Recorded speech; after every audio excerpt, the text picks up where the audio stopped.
Hello everyone. आपने शायद Charles Babbage का नाम सुना होगा। आज हम देखेंगे कि ये चार्ल्स बैबेज है कौन।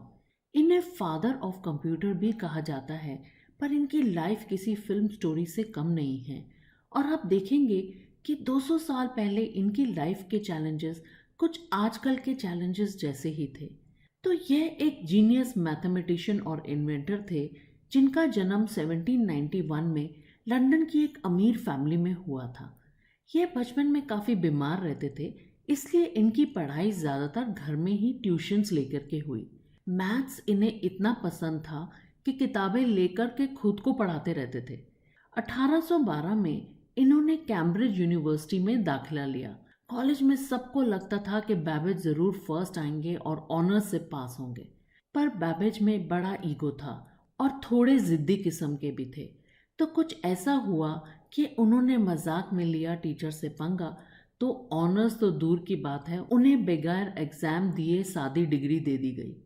खैर, कॉलेज डिग्री कम, दोस्तों के लिए ज़्यादा इम्पोर्टेंट होता है। तो इधर बैबेज ने बनाया एक पक्का दोस्त, जॉन हर्शल, जिसने हमेशा उनका साथ दिया। हर्शल भी एक जीनियस थे, जिनको केमिस्ट्री, फोटोग्राफी और एस्ट्रोनॉमी का बहुत शौक था। इनकी पार्टीज पूरे कैम्ब्रिज में मशहूर थी। हर संडे सब हर्शल के रूम में इकट्ठे होते। कहने को ब्रेकफास्ट क्लब था साइंस डिस्कशन के लिए, पर इनकी मस्ती सुबह से ही शुरू हो जाती। अब कॉलेज ख़त्म होने के बाद बैबेज ने कई जगह नौकरी के लिए अप्लाई किया, पर कहीं नौकरी नहीं मिली। बगैर जॉब के उन्होंने 1814 में सीक्रेटली शादी भी कर ली। बैबेज के अपने पिता से बिल्कुल नहीं बनती थी, पर उनका सारा खर्चा उनके पिता ही उठाते थे। 1920 में उन्होंने हर्शल और कुछ और दोस्तों के साथ एस्ट्रोनॉमिकल सोसाइटी बनाई, जो आज रॉयल एस्ट्रोनॉमिकल सोसाइटी के नाम से काफ़ी फेमस है।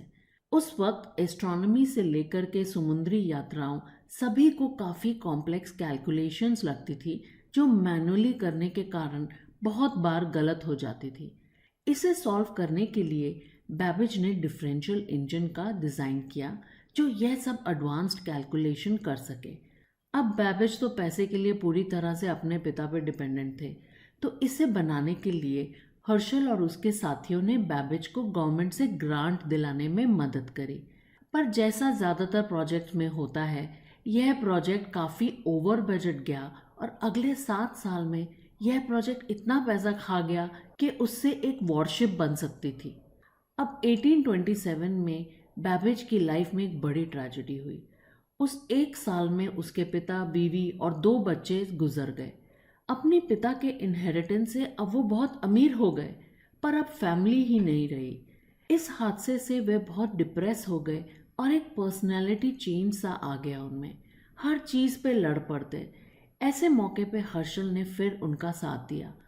उन्होंने उसे कुछ महीने यूरोप भेजा और उनके पीछे कैम्ब्रिज में ही प्रोफेसर का जॉब अरेंज करवाया, जहाँ पे वह एक्चुअली पहले 3 बार रिजेक्ट हो चुके थे।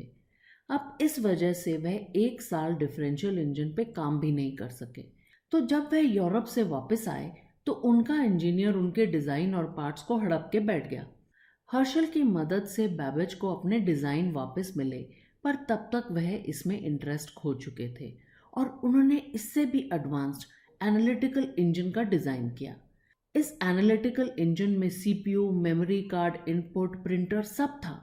जब ब्रिटिश गवर्नमेंट ने उनसे डिफरेंशियल इंजन की डिलीवरी के बारे में पूछा, तो उन्होंने कहा कि वो डिज़ाइन तो पुराना है और अब वो सिर्फ एनालिटिकल इंजन पे ही काम करेंगे। 10 साल के इन्वेस्टमेंट के बाद कोई वर्किंग मशीन ना देख के ब्रिटिश गवर्नमेंट का उन पे विश्वास उठ गया और उन्होंने अपनी सब फंडिंग रोक दी। तो डिफरेंशियल इंजन जो ऑलमोस्ट रेडी था, अगर उसे बैबेज पहले कंप्लीट कर देते तो शायद हिस्ट्री कुछ और ही होती थी। फंडिंग न मिलने से बैबेज बहुत इरिटेटेड रहने लगे। वह अपनी बुक्स में सब ब्रिटिश साइंटिस्ट कम्युनिटी को क्रिटिसाइज करते रहते। वह किसी की भी नहीं सुनते। इस वजह से उन्होंने काफ़ी अपने दोस्तों को ही दुश्मन बना लिया।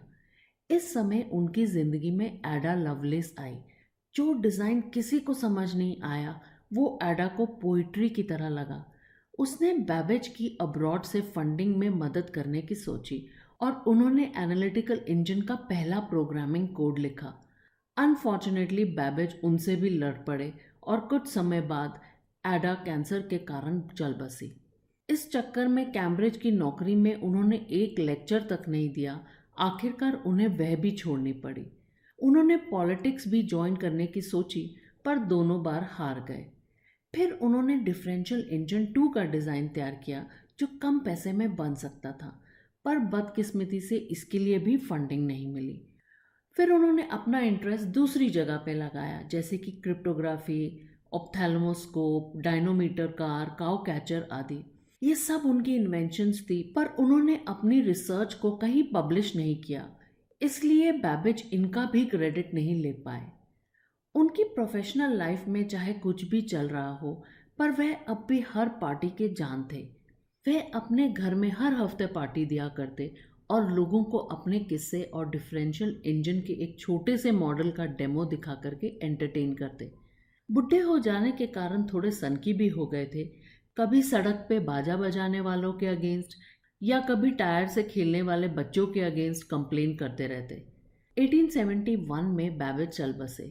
अंत तक उन्हें यही लगता रहा कि किसी ने उनके डिज़ाइन की कदर नहीं करी, पर उनके जाने के 100 साल बाद उनके डिफरेंशियल इंजन को बनाया गया, जिससे यह प्रूव हुआ कि उनका कंप्यूटर डिज़ाइन सही था, सिर्फ फंडिंग के कारण नहीं बन सका। तो कई बार हमें भी लगता है कि हमें क्रेडिट नहीं मिला या हमारे एफर्ट्स रिजल्ट नहीं ला रहे, पर मेहनत कभी ना कभी रंग ज़रूर लाती है। तो यह थी बैबेज की कहानी। थैंक यू, बाय, और फिर मिलेंगे अगले ब्रेक में।